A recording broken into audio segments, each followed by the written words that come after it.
फैसलाबाद के हल्का PP98 में ज़िमनी इंतखाबात की तैयारियां उरूज पर पहुंच गई हैं। हल्के में नून लीग समेत 8 आज़ाद उम्मीदवार मद्दे मुकाबिल हैं। मज़ीद बता रहे हैं बिलाल अहमद।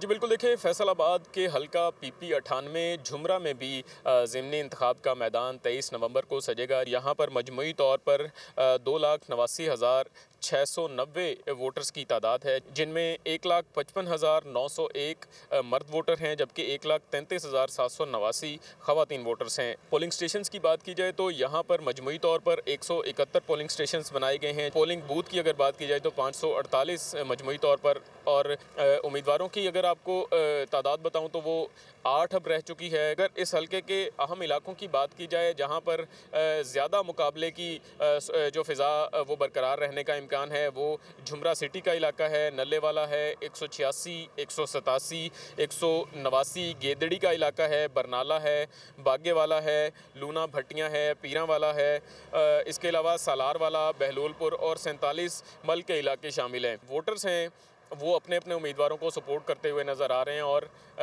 यहाँ पे जो है ज़िमनी इंतखाब का मेला 23 नवंबर को सजेगा। जी।